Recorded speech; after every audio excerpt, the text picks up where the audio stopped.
And now I'd like to welcome to the program John Sweet, retired military intelligence officer, national security expert, and contributor to the Hill, Washington Examiner, and the Kiev Post. Hello, and thanks for joining us today on TVP World. Good afternoon. Thanks for having me back on the show. Absolutely. So we have, Mr. Stoltenberg and Prime Minister Sunak here in Warsaw. I think if we could try and read between the lines a little bit, probably there's something bigger here than just the UK aid package to Ukraine, and Poland is pretty much a logistics hub to transfer weapons. What do you think we can see in other developments concerning this meeting today? Look, I think the meeting itself is intended to be a message to Russia, but also to Belarus, that NATO in its capacity and United Kingdom in its capacity also as a security bilateral security member with Ukraine is serious, obviously, about supporting Ukraine, but also they're highlighting the forward presence brigades that are physically located in Poland, but they're also located in Latvia, Estonia, and Lithuania too. So it's meant to send a message that we're here and that Poland is an anchor country, and we're investing money and time in presenting a front in Eastern Europe. And on the back of this U.S. military aid that has been secured, we now come to a point where the EU has also agreed on aid, and Estonia and the Czech Republic have also got aid, have also got ammunition coming through.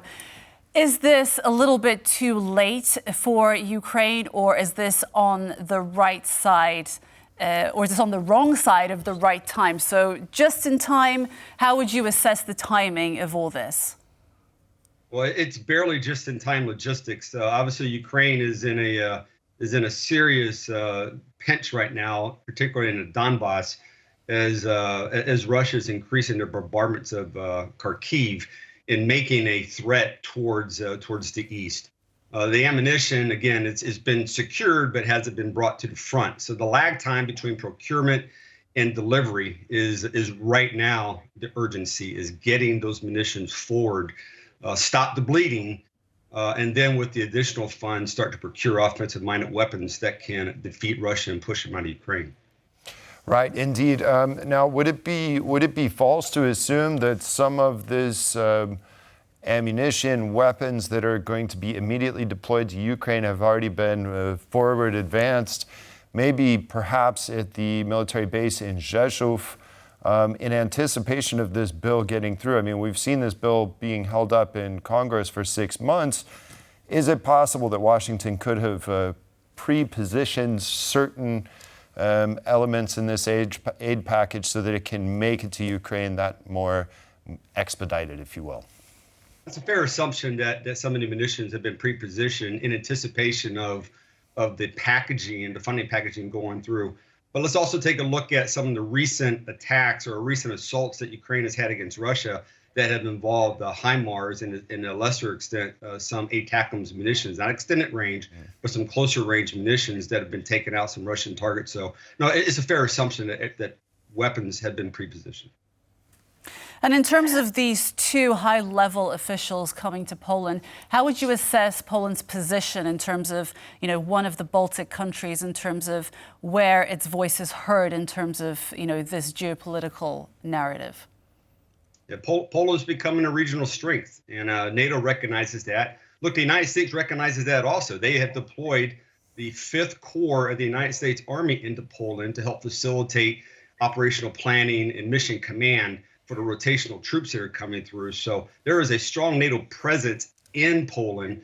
And again, look, Belarus is threatening, has threatened. Kaliningrad is a threat. Those are two nuclear powers now that are threatening Poland. So that type of signaling back to Russia and back to Belarus is that we're with Poland too.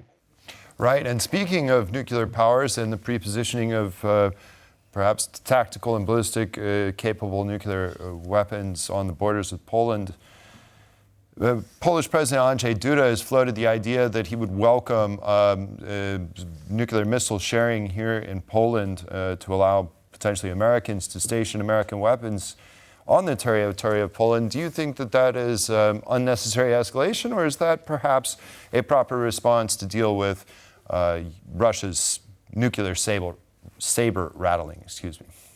I don't necessarily think it's unnecessary escalation. Look, Belarus turned to Russia a year ago and asked for nuclear warheads to be stored in Minsk. And there was a strong and a heavy nuclear presence within Kaliningrad. One thing that the Polish president understands is that nuclear-capable countries don't get invaded. So I think he's looking after the security of Poland as well, while sending a message to Russia. Okay, John Sweet, retired military intelligence officer and a regular contributor to The Hill, Washington Examiner, and the Kiev Post, amongst others. Thank you very much for joining us on TVP World. Thank you again.